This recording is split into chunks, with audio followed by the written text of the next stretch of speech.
तो गाइस आज हम स्टेट का सम्स करने जा रहे हैं।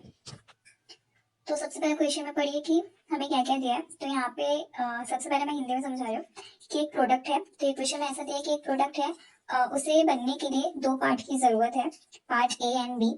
एंड यहाँ हमें उस पार्ट का डिफेक्टिव चांसेस दिए, जैसे कि यहाँ पे दिया है probability of defect in part A is 8%, which means कि एक पार्ट है, उसमें 8% चांसेस है डिफेक्ट खराब होने के। ओके, तो आप एज्यूम कर सकते हैं कि ठीक होने के चांसेस भी कितने हो सकते हैं। 100 में से अगर आप 8 माइनस करोगे तो कितना परसेंटेज चांसेस है उसके ठीक ठाक होने के? 92%। बस यही चीज करनी है इसमें, और कुछ नहीं करनी है। ओके, अब हम स्टार्ट करते हैं सम। तो पहले लिख देते हैं क्वेश्चन में जो हमें दिया है,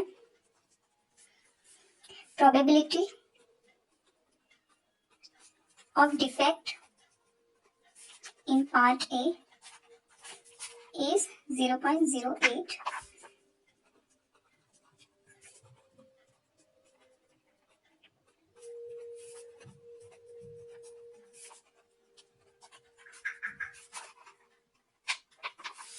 ओके, ये दो चीज हमें क्वेश्चन में दी थी। ओके, तो हमने जैसे फाइंड आउट किया, उन्होंने ये बोला कि ए पार्ट में इतने परसेंटेज खराबी होने के चांसेस है एंड बी पार्ट में 5% खराबी होने के चांसेस है। तो आप एज्यूम कर सकते हैं कि अगर हम 100 में से 8 माइनस करेंगे तो कितना ठीक ठाक होने के चांसेस है? 92% उस प्रोडक्ट के ठीक ठाक होने के चांसेस है।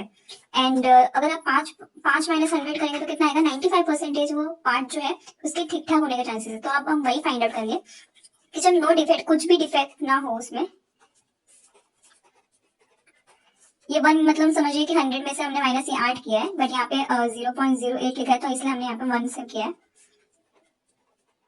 वैसे नहीं कर सकते हम। तो यहाँ पे 0.92% उस प्रोडक्ट के चांसेस है पूरे ठीक ठाक होने के। ओके, अब यहाँ पे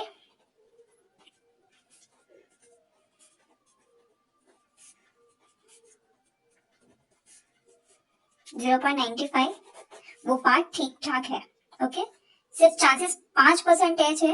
ओके, तो सिंपल सी बात है, 95% पार्ट ठीक रहेगा ना। तो हमें क्वेश्चन में वही कहा है कि calculate the probability of no defect in product. Okay, तो हमने तो फाइंड आउट कर दिया कि इतने परसेंटेज कुछ भी खराबी नहीं है उस पार्ट में, इतने परसेंटेज वो ठीक ठाक है, सिर्फ चांसेस है इतने परसेंटेज के खराब होने के। ओके, तो अब हम फाइंड आउट करते हैं। जैसे क्वेश्चन में कहा है calculate probability of no defect in product का है, इन प्रोडक्ट। ओके, तो अब यहाँ पे देखते हैं, हमने यहाँ पे फाइंड आउट किया है, वही मल्टीप्लाई करना है। 0.92 मल्टीप्लाई बाय 0.95, टोटल कितना आएगा? 4। ओके, हम इसे परसेंटेज में लिख सकते हैं जैसे लिखना हो।